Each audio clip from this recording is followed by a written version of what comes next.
Doesn't seem fair, does it? Weekend's over already, but indeed it is, and at least it was gorgeous.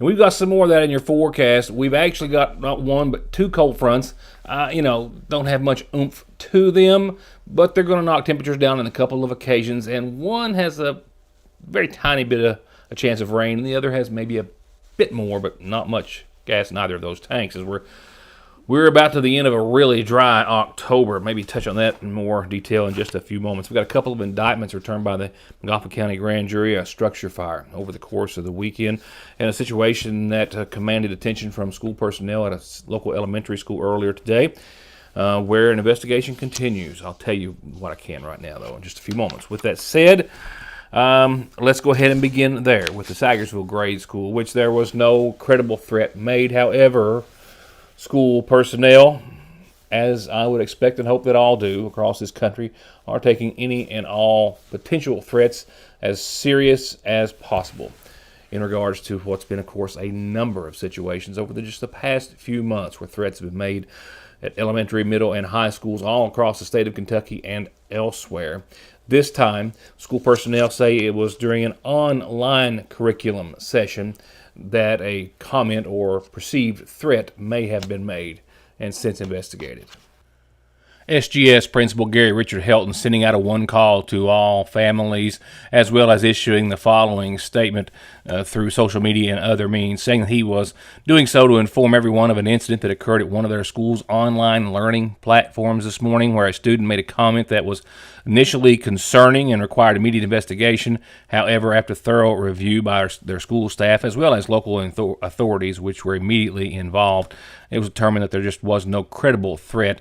There was never any danger posed to any students or staff as well. And while the investigation concluded that the comment didn't pose any real harm, it says they're taking these matters very seriously, and in accordance with Kentucky state law, any statements involving threats, whether intended as a joke or not, necessitate further action. As a result, they're following the proper legal procedures, which involve filing charges against the student. A necessary step, he says, to ensure that all students understand the importance of making responsible and safe choices.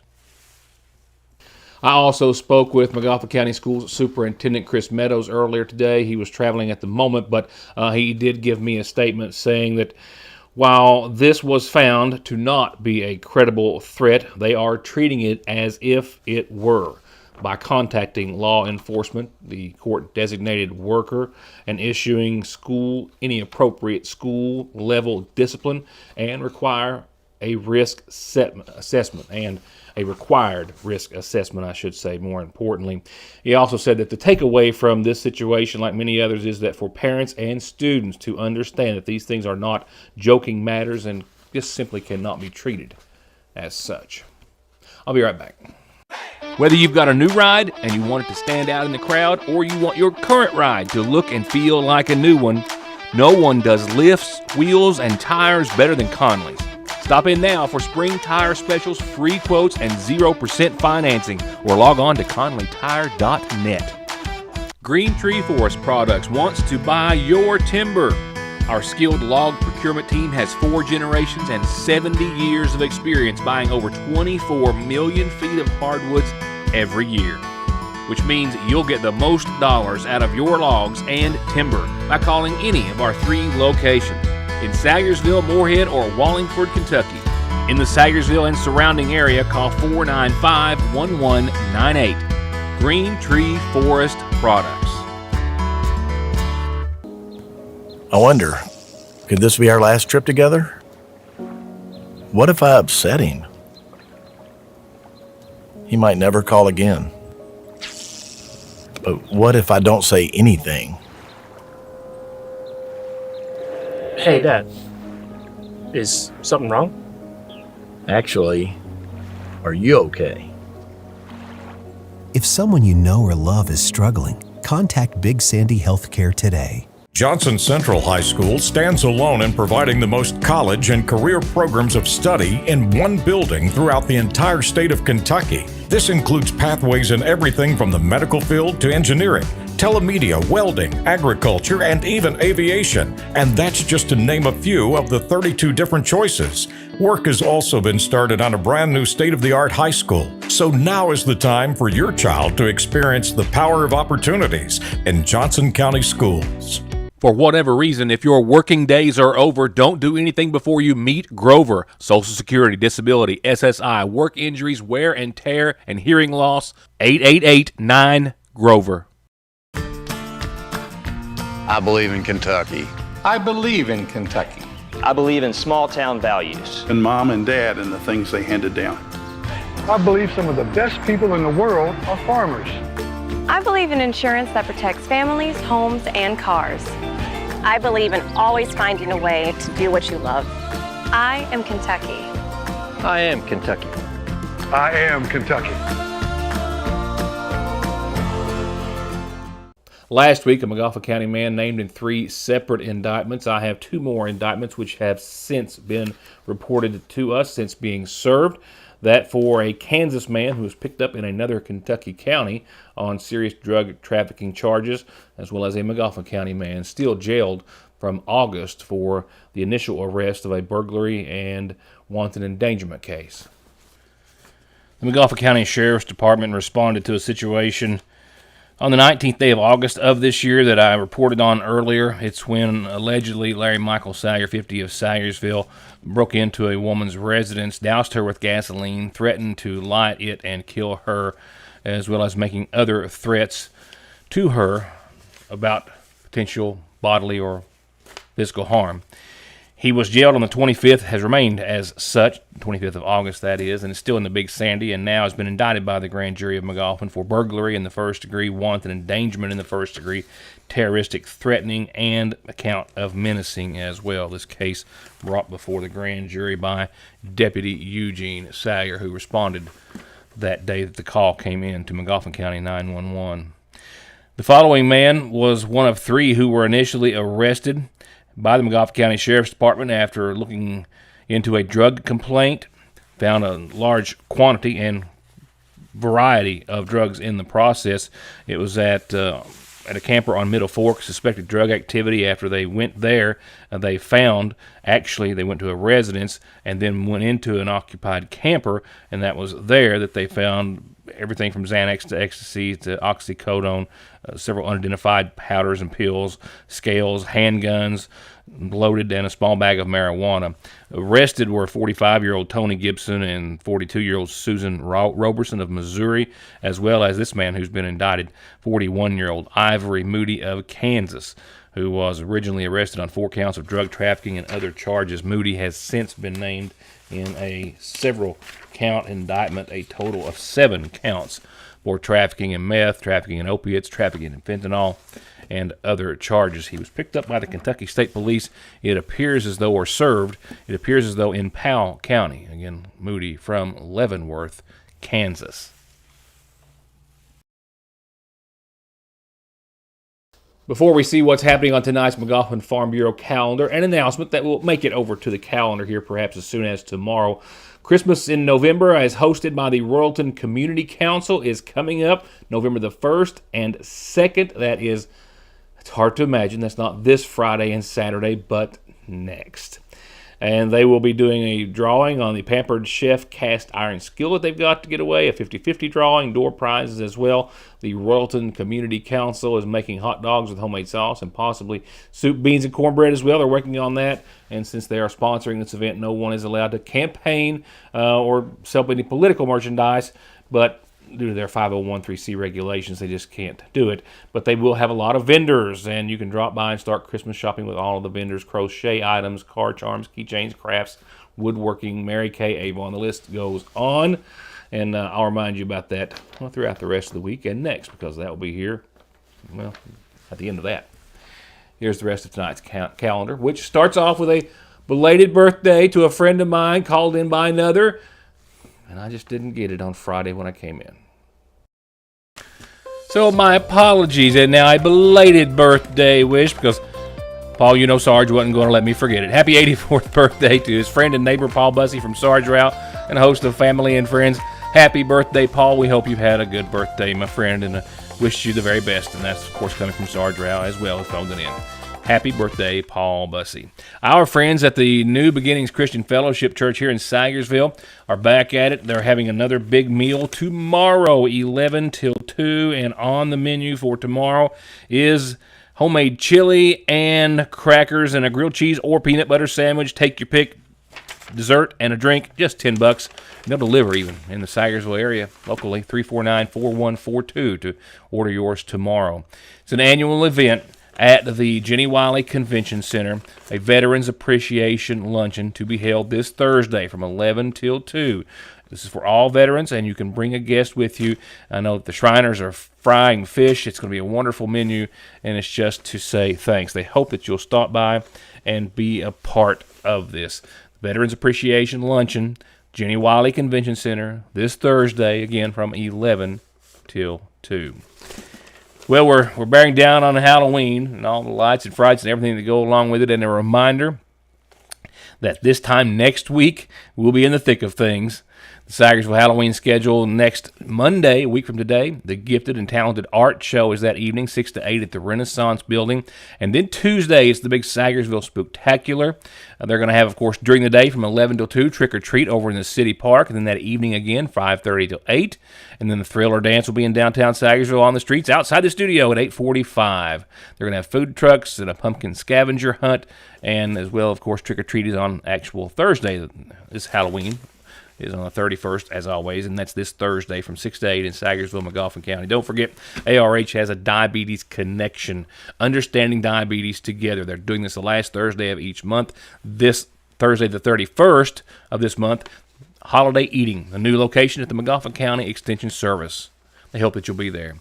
And here's a big one, first annual Show for the Kids, Coach for Kids, live music concert, November the 2nd. That is not this Saturday, but the next. A lot of local bands, Zoe and 606 and Zoe and Yellow Line, Eddie Jenkins 606, Long Shot, U-Pike, Bluegrass Band, Nathan Coots, a lot of others. Great entertainment, great show, great cause. Just $10.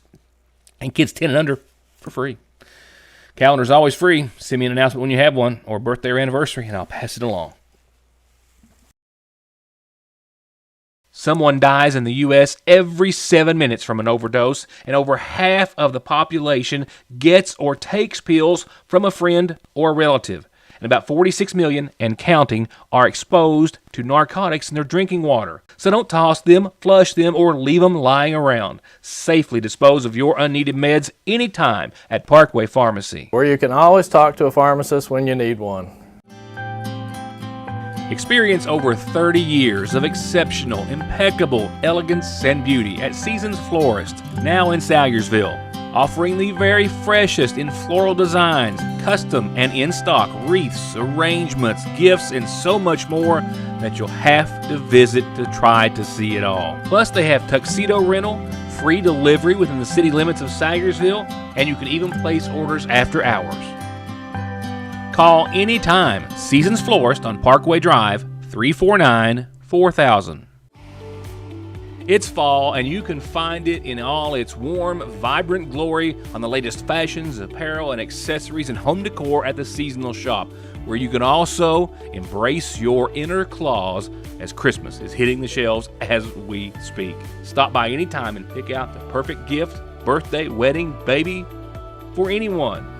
And get cracking on those next level Christmas decorations at the seasonal shop in downtown Sagersville.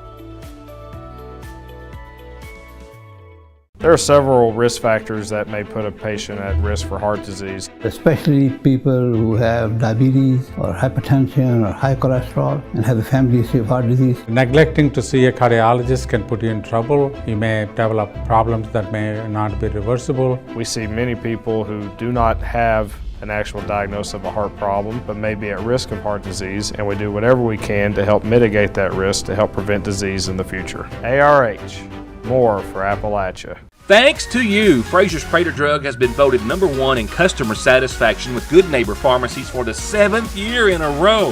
With curbside pickup for all of your prescription, allergy, or even multivitamin needs. Or come in and pull up a stool while you shop, or just visit downtown and treat yourself to something extra tasty or sweet.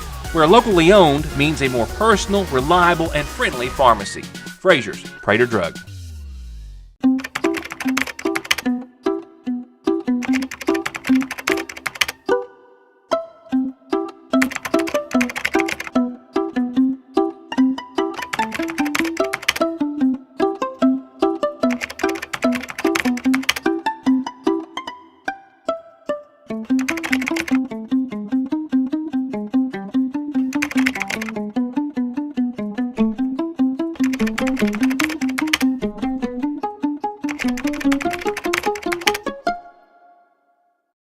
The following images are from a structure fire over the weekend where a home was completely destroyed. The resident had gone to a family member's home nearby to visit.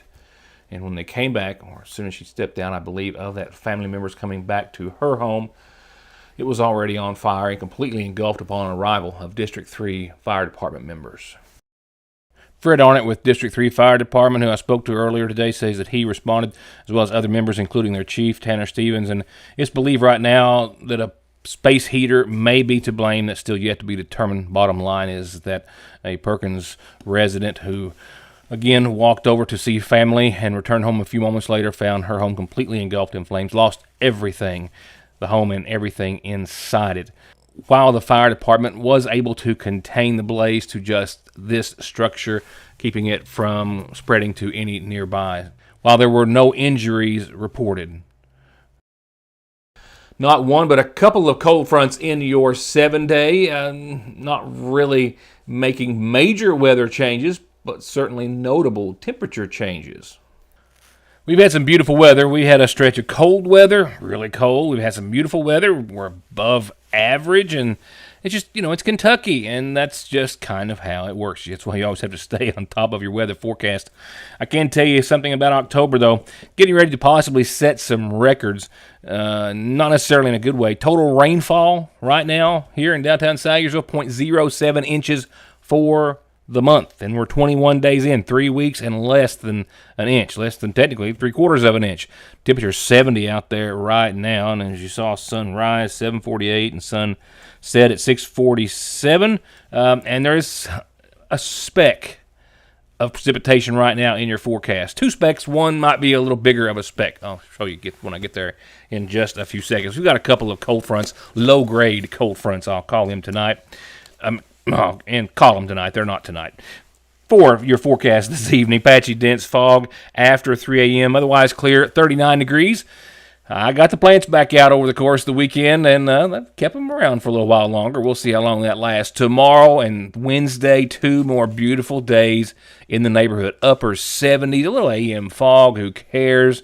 Watch your travel early, but I'm just saying, weather-wise, it's going to be a beautiful day. A lot of sunshine. Nighttime lows in the mid and then low 40s, respectively, for your tomorrow and for your Wednesday. The first of 2 cold fronts, low grade, if you will, again, comes Wednesday night and into your Thursday, where Thursday we'll see temperatures, no showers to speak of. I mean, earlier today, the forecast was teetering on maybe having a 10% chance of some showers overnight Wednesday, Thursday. Right now, the latest update does not have those included, so we'll just leave it at that. Thursday, 67, 43, sunny skies, clear skies, a beautiful, beautiful Thursday, taking us into your Friday, where then we do have a little chance of some showers, and it's actually picked up a little bit of steam in the past little bit, up to a whopping 30%. We go right back to the upper 70s for a day, 78, 52, your high and your low. Beautiful day on your Friday, sunny. That 30% chance of showers from that second pretty weak cold front is really 3-4 a.m. Friday night into your Saturday. So the next 3 days, Tuesday, Wednesday, next 2 days, Tuesday and Wednesday are beautiful. Thursday, a cold front puts us in the low 60s, low to mid. Friday, we rebound right back to the upper 70s and sunshine. Friday night, another cold front. Pretty weak in nature, gives us a meager 30% chance of some showers during the overnight, early morning hours, and then we rebound to another beautiful weekend, albeit much more mild than last. 64 for your Saturday, 63 for your Sunday, sunny or mostly sunny and clear, starting off close to 70 a week from today. This is one of those evenings where I'm attempting to be in more than one locale at a time.